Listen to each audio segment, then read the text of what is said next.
Let me now share about what we know about this novel coronavirus. This virus comes from the family of coronavirus, which includes other viruses such as MERS and SARS, as well as the milder variants causing common cold. The medical consensus at this moment is that the novel coronavirus is more transmissible but appears less deadly than SARS. Evidence suggests that the rate of human-to-human transmission of this virus appears to be higher than that of SARS. For now, the evidence also suggests that transmission is mostly via droplets. What this means is that the virus is carried within droplets emitted from an infected person over a short distance, such as when a person coughs or sneezes. If these droplets come into contact with the eyes, nose or mouth of an individual, directly or indirectly through hands that have come into contact with these droplets, the individual may become infected.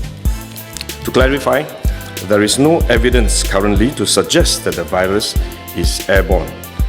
There are other viruses, such as the chickenpox, which can easily be transported via air currents and do not require droplets to contact the eyes or nose. The novel coronavirus is not in this category of viruses. The novel coronavirus could also transmit through surface contact. Let me explain. When a person sneezes or coughs, the droplets fall onto the surfaces of tables and chairs, and the virus may remain alive for up to a few days. When someone else touches the surfaces of these tables and chairs, the virus can be transferred to his hands, and if he then rubs his eyes or nose without washing his hands, he may become infected. So we should wash our hands. This is also why we only quarantine the close contacts of confirmed cases. For more transient contacts, such as individuals that the confirmed cases may have walked past in malls or hotels, the risk of transmission is low. For coronavirus generally, the person is most infectious when he is displaying symptoms, or what you call symptomatic. And this is likely to be the case for the novel coronavirus as well. There is evidence of limited spread from a person without symptoms during the incubation period. However, this form of transmission may be uncommon and has so far involved isolated cases only. At this point, the evidence still points towards higher transmissibility when the person is displaying symptoms. As such, medical professionals, both overseas and in Singapore, have advised that the most effective way that we can protect ourselves is to practice good personal hygiene. We should regularly wash our hands with soap and water and avoid touching our face with our hands.